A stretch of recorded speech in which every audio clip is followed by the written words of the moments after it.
Start करते हैं। तो स्वागत है आप सबों का एमटीसी ऑनलाइन क्लास कुरेठा में। हम लोग व्याकरण का आज दूसरा पार्ट को देखेंगे।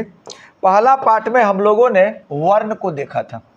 वर्ण विचार से संबंधित सारी परिभाषाएं हम लोगों ने देखा और इनसे संबंधित जितने भी ऑब्जेक्टिव क्वेश्चन पूछे गए हैं एग्जाम में, उनका भी एक वीडियो आप लोगों के लिए डाल दिया गया। आज हम व्याकरण के अंतर्गत शब्द विचार को पढ़ेंगे। ये आपके व्याकरण का पार्ट 2 होगा और हम लोग अब देखेंगे शब्द विचार। उसी तरह इनके सारे परिभाषाओं को देख करके, सारे व्याख्याओं को समझ करके, फिर इस पर जितने भी प्रकार के ऑब्जेक्टिव क्वेश्चंस बनेंगे उनके लिए भी हम एक वीडियो आप लोगों को अपलोड कर देंगे। चलिए शुरुआत करते हैं। सर शब्द क्या है? तो शुरू में ही हम लोग देखे थे कि जो हमारा वर्ण है, वर्ण अर्थात ध्वनि, हम जो कुछ बोलते हैं वो निकलता है, मुंह से निकलता है, और उन्हीं को अगर जोड़ दिया जाए तो वो शब्द बनेगा। अब उन वर्णों में हमने वर्ण में पढ़ा कि टोटल वर्ण होते हैं 48। इन 48 वर्णों को आपस में आप जोड़िएगा तो बनेगा शब्द। ये शब्द ऐसे हो सकते हैं जिनका अर्थ निकले, और ये शब्द ऐसे हो सकते हैं जिसका अर्थ ना निकले। जब अर्थ निकलेगा तो सर आप कहोगे जी हाँ ये सार्थक शब्द है, कुछ ना कुछ अर्थ निकल रहा है। जैसे आप कहोगे सर जौ जोड़ लौ, जौ भी आपका वर्ण है, लौ भी आपका वर्ण। बोलेंगे जौ जोड़ लौ को जोड़ो रे तो क्या बनेगा? तो आप कहोगे सर जल बनेगा, और जैसे ही जल बनेगा तो आप समझ जाओगे यह क्या है? पानी। अब इसी में कहेंगे सर आप लौ और जौ को भी जोड़िए, क्योंकि लौ भी वर्ण है और जौ भी वर्ण है, तो आपका बन जाएगा लज।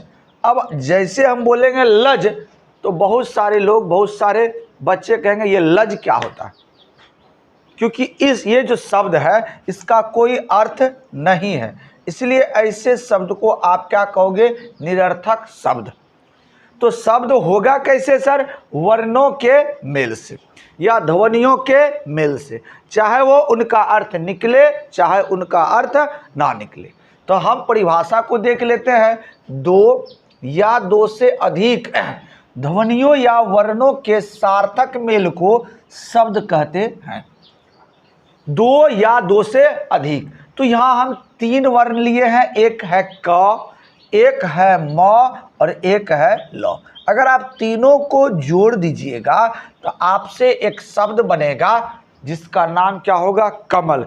जैसे बोलेंगे कमल, आप समझ जाइएगा कि सर यह नदी में खिलने वाला एक फूल है जिसका नाम है कमल। अब शब्दों का भेद को लेकर चले तो शब्दों के भेद को बांटने के लिए हमारे व्याकरण में आधार तय किया गया। वो आधार क्या होगा? तो कितने आधार हैं? टोटल 5 आधार हैं। क्वेश्चन पूछा जाएगा कि सर शब्दों को कितने आधार पर बांटा गया है? इस प्रश्न का जवाब अधिकतर बच्चों के पास नहीं होता है। शब्द को कितने आधार पर बांटा गया है? तो आप कहोगे सर 5 आधार पर शब्दों को बांटा गया। पहला आधार क्या होगा सर? अर्थ के आधार पर। हम देखेंगे अर्थ के आधार पर कौन कौन सा शब्द होगा। फिर दूसरा है सर रचना या बनावट के आधार पर। तीसरा होगा उत्पत्ति या उद्गम के आधार पर, कहाँ से इनकी उत्पत्ति हुई, कहाँ से ये निकला। हो सकता है हमारे हिंदी भाषा में ही कुछ शब्द उर्दू का है, कुछ शब्द इंग्लिश का है, कुछ शब्द अन्य भाषा का है। जैसे हम बोलते हैं डॉक्टर, तो डॉक्टर कहाँ का शब्द है? अंग्रेजी शब्द है। बोल कहाँ रहे? हिंदी में। तो क्या ये डॉक्टर भारत का भाषा होगा? नहीं, ये निश्चित तौर पर विदेश का भाषा होगा। इस आधार पर शब्दों को बांटा गया है। फिर चौथा रूपांतरण के आधार पर। रूपांतरण के आधार, नाम से पता चलता सर रूपांतरण, उसके रूप में अंतर। कुछ शब्द ऐसे होंगे जिसके रूप में अंतर होगा और कुछ शब्द ऐसे होंगे जिसके रूप में कोई अंतर नहीं होगा। जैसे अगर बात कर लो लड़का, तो लड़का को हम चेंज कर सकते हैं, लड़का से बन सकता है लड़के, लड़कों। अगर आपको कहा जाए कि सर धीरे धीरे, धीरे धीरे को बदलिए, तो आप क्या कभी देखे धीरे धीरे को धीरा धीरा, ए धीरी धीरी, ऐसा हो सकता है? कभी नहीं हो सकता। तो कुछ शब्द ऐसे हैं जो बदलेगा और कुछ शब्द ऐसे हैं जो नहीं बदलेगा, उसी को आप कहोगे क्या? रूपांतरण की दृष्टि। अब अगला आएगा वाक्य प्रयोग की दृष्टि से। जो आप वाक्य बनाते हैं, वाक्य में शब्द होता है और वो शब्द कोई न कोई प्रकार का जरूर होता है। जैसे अगर आप कहोगे राम आम खाता है, राम आम खाता है, आप ये वाक्य को बनाए तो आप क्या देख रहे हैं? राम जो है यह संज्ञा है, राम क्या है? संज्ञा है। उसी तरह अगर आप खाता को देखें तो ये क्रिया है, अब आम को देखें तो ये क्या है? कर्म है। ठीक है, ये यहाँ पर भी अगर आम को देखकर, आम भी एक क्या है? नाम, कर्म ना बोले, ऐसे वाक्य में एक कर्म होगा, लेकिन ये जो नाम है ये भी क्या है? संज्ञा, ये भी क्या है? संज्ञा, ये क्या है? क्रिया। तो वाक्य में अलग अलग प्रकार का भी शब्द आएगा, उनको हम वाक्य प्रयोग की दृष्टि से देखेंगे। तो समानता शब्दों को बांटने का आधार क्या है? कितने हैं? तो आप कहोगे सर 5। पहला क्या है सर? आपका अर्थ के आधार पर। चलिए अर्थ के आधार पर देखते हैं शब्द कितने प्रकार के होते हैं। आप देख रहे हैं सर, अर्थ के आधार पर जो है शब्द 2 प्रकार के होते हैं। एक होता है सार्थक शब्द और दूसरा होता है निरर्थक। नाम से पता चलता है सार्थक, सार्थक जो अपने साथ अर्थ को लाए, और निरर्थक नहीं लाए, किसको? अर्थ को। यानी कि आप उसको बोलेंगे लेकिन उसका कोई भी अर्थ निकलने वाला नहीं है। ठीक है, तो जैसे आप बोलोगे कि सर जोर क्या? लौ भी बताए, तो जल मतलब आप कहोगे सर पानी। अब यहाँ पर होगा क जोर म जोर लौ, आपको इसको जोड़ करके शब्द बना दे तो कहोगे कमल, आप समझ वही कमल फूल के बारे में बोल रहे हैं। अब इसी को आप कह दो सर लौ अजोर म अजोर क, यही वर्ण है, आप जोड़ करके बनाइए, क्या बनेगा? लौ म क, लमक। आपको कहेंगे देखा है लमक, तुम लोग कहोगे सर ये लमक क्या होता है? शब्द ये भी है क्योंकि वर्णों या ध्वनि का मेल हुआ है, लेकिन इसका अर्थ नहीं है। हम लोग बहुत सारे ऐसे शब्द हैं जो बोलते हैं जिसका कोई अर्थ नहीं होता। आप कहोगे सर हम कहाँ बोलते हैं? हम बोलेंगे जनरली लोग बोलता है। जब तरह कोई बोलता है कि रे उल्टा पुल्टा का है, बोलता है उल्टा पुल्टा। सर उल्टा तो सही है, ये पुल्टा क्या है? ठीक है, तो बहुत सारे ऐसे शब्द हैं जो हम बोलते हैं और बोलने में परहेज भी नहीं करते हैं, लेकिन उसका कोई अर्थ नहीं होता है। तो उल्टा अर्थ है, सार्थक कहलाएगा। अब ये पुल्टा क्या है? पता नहीं है, ये भी हमने बोला है, इसमें भी ध्वनि का मेल है, ये भी शब्द है, लेकिन ये सार्थक नहीं है, ये क्या है? निरर्थक। निरर्थक शब्द को देखेंगे तो वह शब्द जिसका अर्थ स्पष्ट नहीं होता है उसे निरर्थक शब्द कहते हैं। जैसे आप कह सकते हो लौ जोर म जोर क, अर्थात शब्द बना लमक, लेकिन इसका कोई भी सार्थक अर्थ नहीं होता है। और ऐसे शब्द का हम रोज इस्तेमाल करते हैं, रोज। ठीक है, जैसे हम रोटी किसी से मांगते हैं तो बोलते रहे रोटी ओटी लाओ। रोटी तो बाबू ठीक है, ये ओटी क्या है? ठीक है, हमको अगर दूध पीना है, ए लाओ दूध लाओ, तो क्या बोलते हैं? बहुत सारे लोग इसको बोलते हैं दूध ऊध लाओ, दूध ऊध। तो दूध तो ठीक है, ऊध क्या है? तो हम बोले शब्द तो है, शब्द तो है, लेकिन उसका कोई अर्थ नहीं है। वैसे शब्द को हम किसके अंतर्गत रखेंगे? निरर्थक। तो नाम से ही पता चल रहा है सर, अर्थ के आधार पर आपके दिमाग में घुस जाना चाहिए कि इसमें शब्द का अर्थ निकलेगा। अर्थ 2 हो सकता है, एक सार्थक और दूसरा क्या होगा? निरर्थक।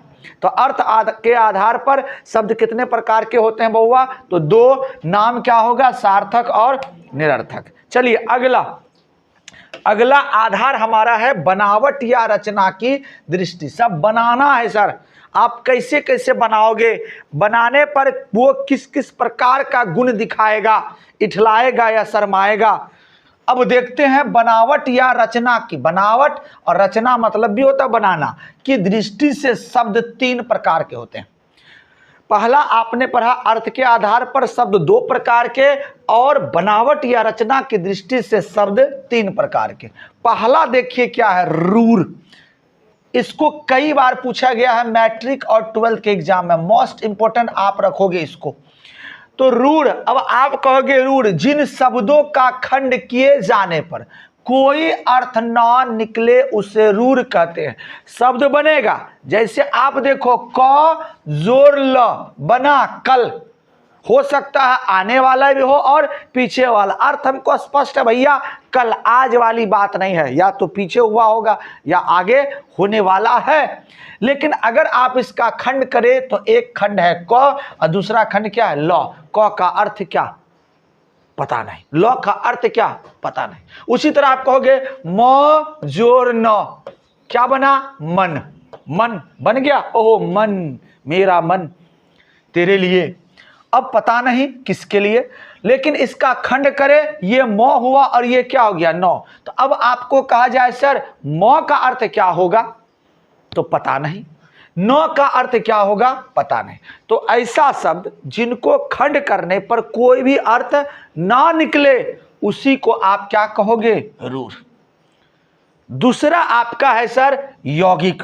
रूढ़ के बाद यौगिक। यौगिक में क्या होगा, इसमें आपने वर्णों को मिलाया, इसमें आपको शब्दों को मिलाना। वर्ण से आप बनाइएगा शब्द, फिर शब्द 2 शब्द को या 3 शब्द को जोड़ करके जब एक नया शब्द बनेगा तो उनका खंड जब होगा तो प्रत्येक खंड का क्या निकलेगा, अर्थ। तो पहले आपको वर्ण से छोटा छोटा शब्द बनाना है। तो पहले आप इसका डिफिनेशन को देख लें, जिसके सभी खंड सार्थक होते हैं यौगिक कहलाते हैं। अब पहले हम बना लेते हैं वी जोड़ द, तो बन गया हमारा क्या, विद्या। फिर हम बना लेते हैं आ लो यो, आ जोड़ लो जोड़ यो, बन गया क्या, आलय। विद्या मतलब हम जान रहे हैं ज्ञान, आलय मतलब सबों को पता है घर। अब दोनों को आप जोड़ दो तो बनेगा क्या, विद्यालय। अब आप जब इसको खंड करोगे, विद्यालय का खंड कहां से किया जाता है सर, संधि विच्छेद से। जब आप संधि विच्छेद पढ़ोगे, मैं पढ़ाऊंगा, तो आप प्रत्येक शब्द का खंड कीजिएगा। तो आप विद्यालय को लिखोगे विद्या जोर आलय। आपने यहां खंड कर दिया। अब प्रत्येक खंड का कुछ ना कुछ अर्थ है। आपका पहला खंड है विद्या। विद्या का अर्थ निकला क्या, ज्ञान। और दूसरा निकला सर आलय। आलय का अर्थ क्या निकला, घर।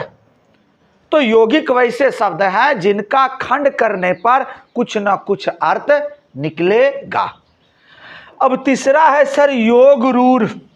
योग रूढ़ शब्द हम बनाएंगे, वर्णों के मेल से ही शब्द बनेगा।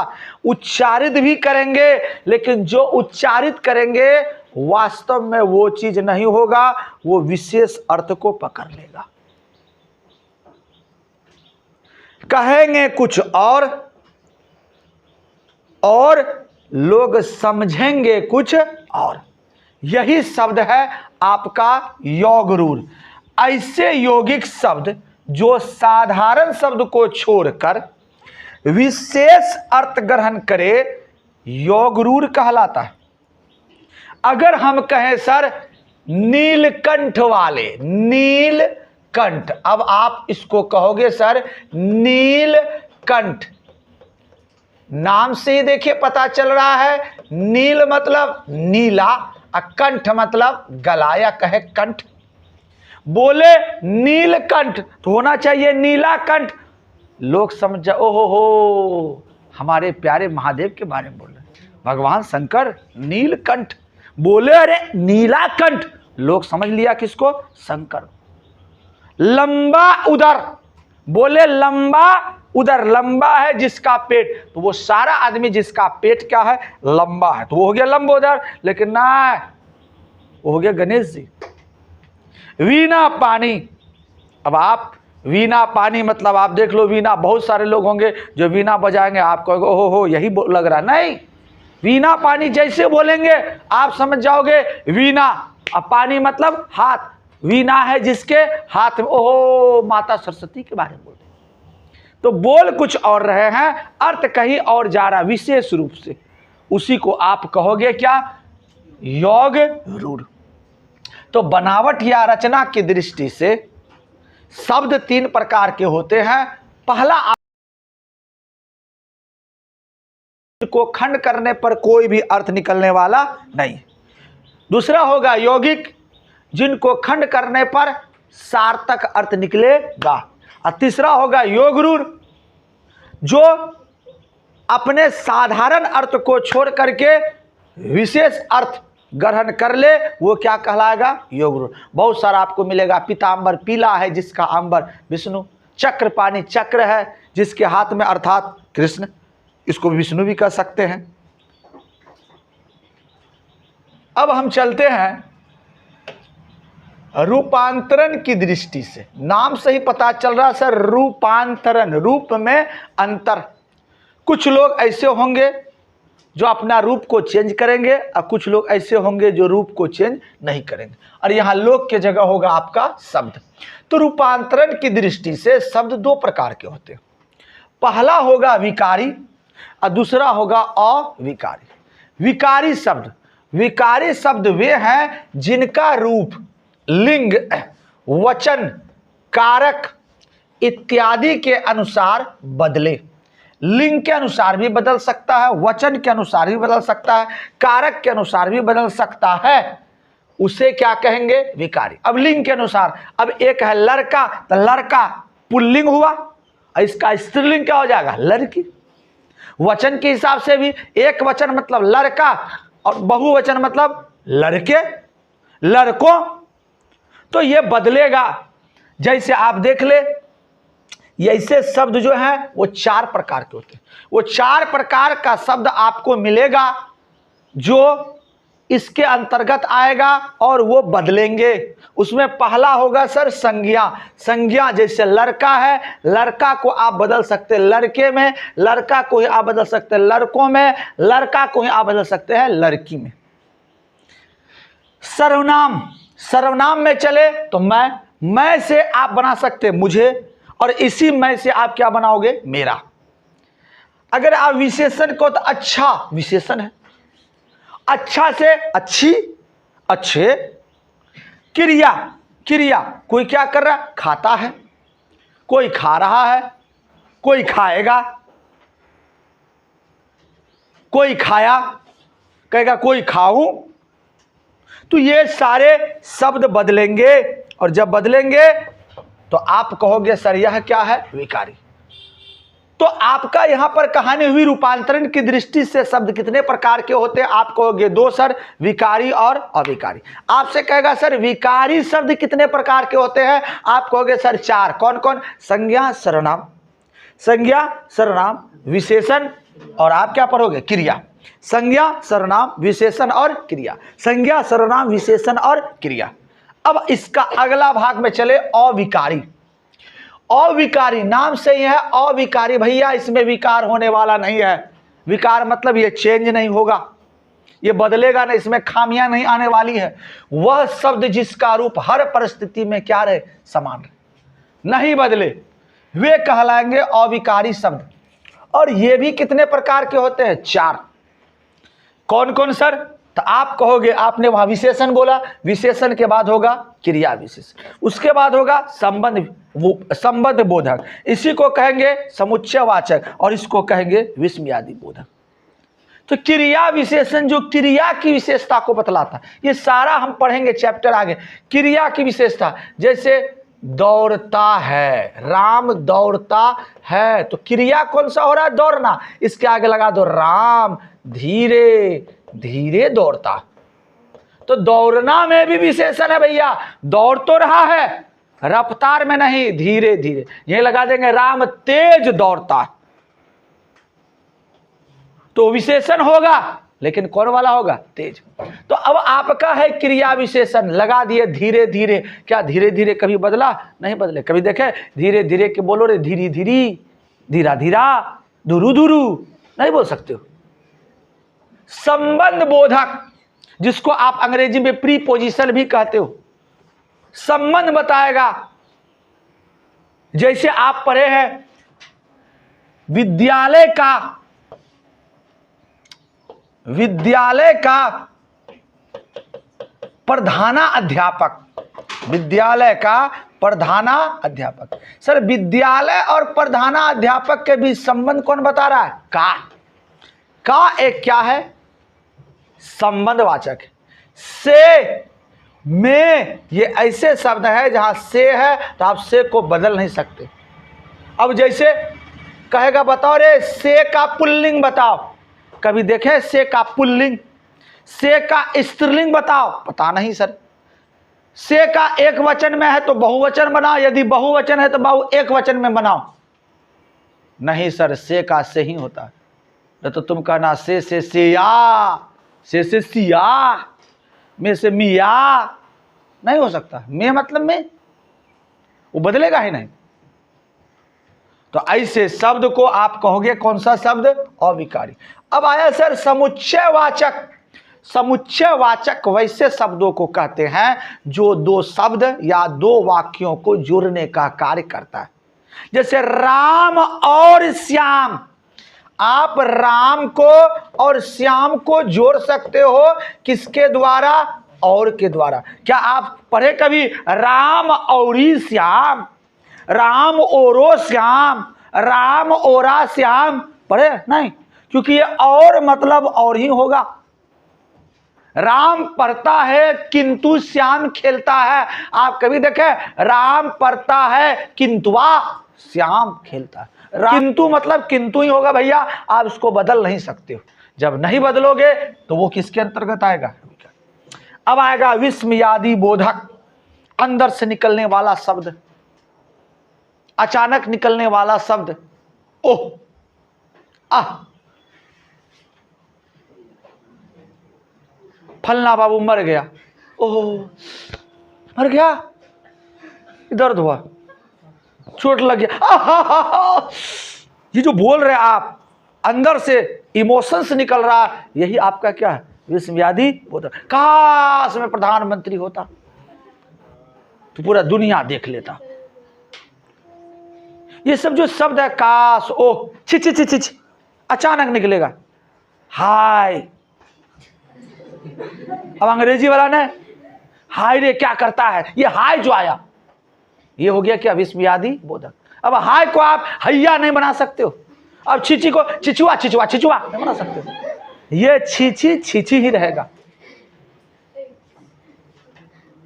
अब कोई गुजर गया, ओह बेचारा गुजर गया। अब मान लो अगर वो जेंट्स है, ओह गुजर गया। और यदि वो महिला गुजरी होगी, गुजरी मतलब इस संसार से ऊपर चले गई, तो आप उसको नहीं कहोगे ओ ही गुजर गई, ओह गुजर गई, बहुत दुख हुआ, ये आप कह सकते हैं। तो ऐसे शब्द जो नहीं बदलेगा उसको कहाँ रखेंगे? अविकारी। और इनकी भी संख्या क्या है? 4। तो आपने विकारी में 4 क्या पढ़ा? याद एकदम दिमाग में रख लेंगे। संज्ञा, सर्वनाम, विशेषण, क्रिया। संज्ञा, सर्वनाम, विशेषण, क्रिया। और अविकारी में आपने क्या पढ़ा? विशेषण के बाद क्या होगा?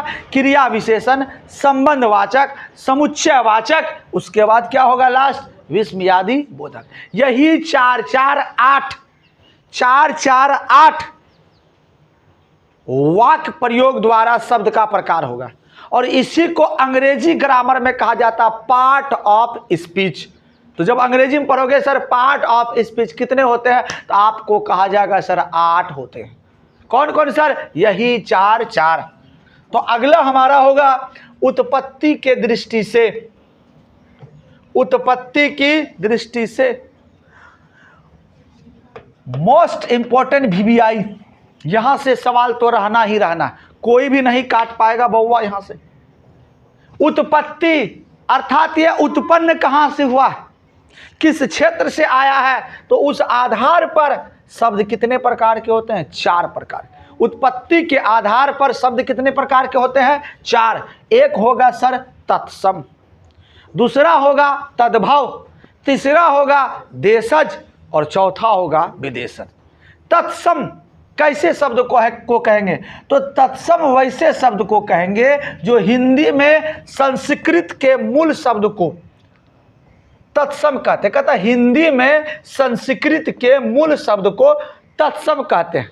हिंदी में वैसे शब्द जो हूबहू संस्कृत में भी इस्तेमाल होता है, या संस्कृत के वैसे शब्द जिसका हूबहू इस्तेमाल हिंदी में होता है, उसे आप कहोगे तत्सम। जैसे आप पढ़ते हैं संस्कृत में किताब को संस्कृत में क्या कहते हैं? पुस्तक।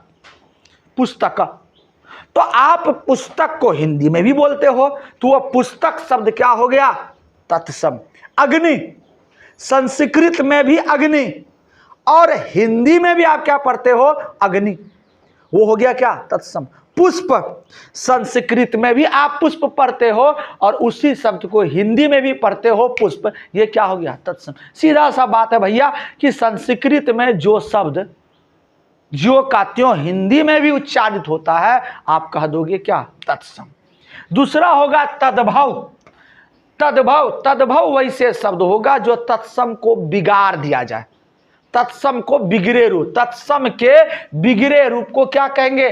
तद्भव कहते हैं। हम भी शब्दों को बिगाड़ देते हैं। जैसे किसी का नाम है राजू, क्या बोलते हैं? राजू, नाम रख दिया राजू, हम बिगाड़ के बोल देते रे रजवा ना। किसी का नाम है कालू, ए कालू इधर आओ, ए कालू इधर आओ, तो आप कहोगे क्या सर? आपको बोलना है कालू, लेकिन कह ए कलवा यहां आओ। तो हम भी शब्द को जब बिगाड़ देंगे तो वो शब्द ऑटोमेटिक क्या कहलाएगा? तद्भव। तो तत्सम के बिगड़े रूप को क्या कहोगे? तद्भव। जैसे अग्नि, संस्कृत में है अग्नि, हिंदी में भी अग्नि बोलते हैं, लेकिन उसी अग्नि से लोगों ने अग्नि अग्नि कहते कहते का छोड़ो, नौ को छोड़ दो, आगे तक रहने दो, क्या बना दिया? आग। था कर्पूर, आप सुने होंगे मंत्र में कर्पूर गौरम, कर्पूर गौरव जो शिव का जो मंत्र है, तो कर्पूर से बना दिए क्या? कपूर, अनिल कपूर, करीना कपूर, रणबीर कपूर। कारवेल, संस्कृत में बोला जाता था कारवेल, कारवेल कारवेल बोलते बोलते, कारवेल कारवेल बोलते बोलते वो गया खत्म, इसमें लग गया आयकर, बन गया करेला। तो तत्सम के बिगड़े रूप को ही क्या कहोगे? तद्भव। कि संस्कृत में कुछ और रहेगा, बस उसी को तोड़ दो, बन जाएगा क्या? तद्भव।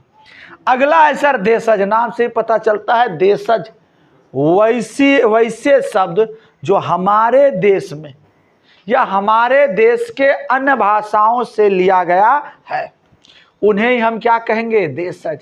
जैसे लोटा, लोटा हमारा देश का शब्द है, बाटी हमारे देश का शब्द है, पगड़ी हमारे देश का शब्द है, डंडा हमारे देश का शब्द है, ये हमारा देश का शब्द है।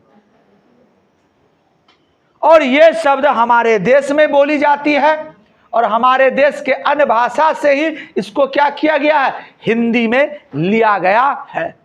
तो कहोगे सर वैसे शब्द जो बोलचाल एवं देश की अन्य भाषा से लिए गए हैं, उसे देशज कहते हैं। जैसे कटोरा, लोटा। अब चौथा प्रकार इसका होगा विदेशज।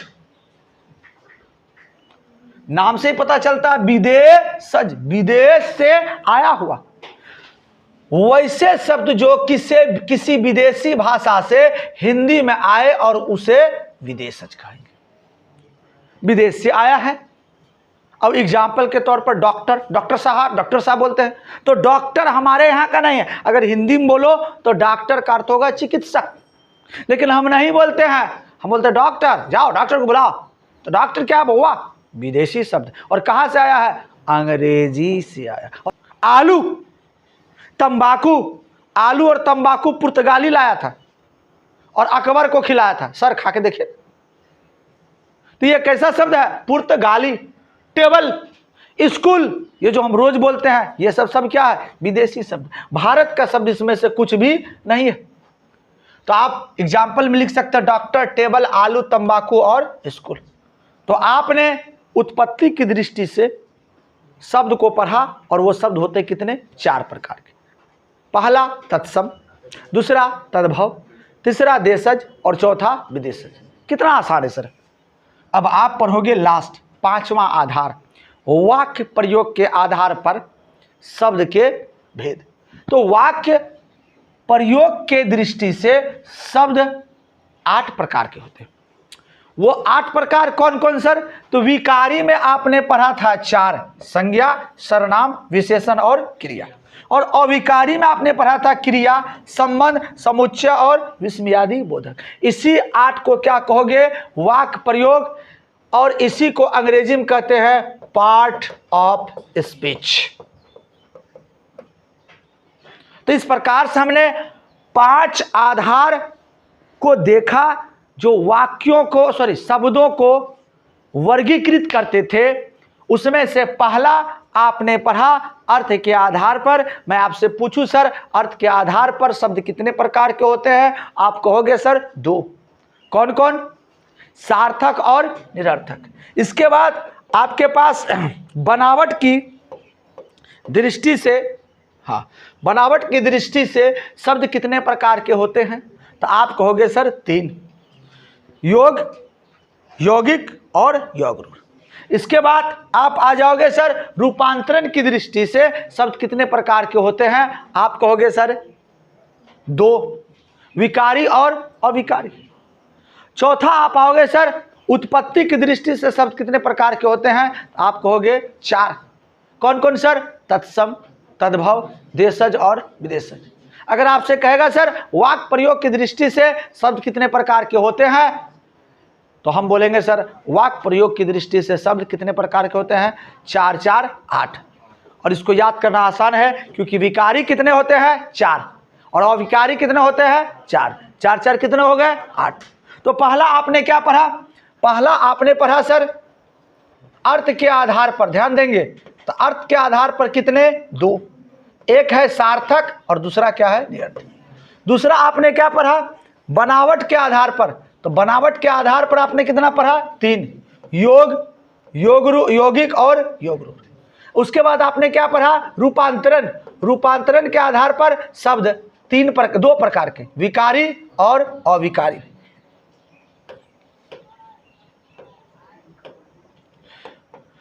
फिर है आपका बनावट के आधार उत्पत्ति के आधार पर। उत्पत्ति के आधार पर आपने कितना पढ़ा सर? 4। और फिर आप पढ़ोगे वाक्य प्रयोग के आधार पर, तो आपको मिलेगा कितना? 8। तो पहला 2, 2 के बाद कितना हुआ? 3। फिर अगला 2, 2 के बाद 2 दूनी 4। फिर अगला 4 दूनी 8। अब इस प्रकार से पढ़ सकते हो। 2, 2 से 3, फिर 2, 2 दूनी 4, फिर 4, 4 दूनी 8। पहला आधार क्या था? अर्थ के आधार। दूसरा आधार क्या था? बनावट। तीसरा क्या था? रूपांतरण। चौथा उत्पत्ति और 5वां वाक्य। यहां से जितने भी प्रकार के ऑब्जेक्टिव बनेंगे, इनका ऑब्जेक्टिव वीडियो हम बहुत जल्दी लोड करेंगे। बस आज का क्लास इतना है।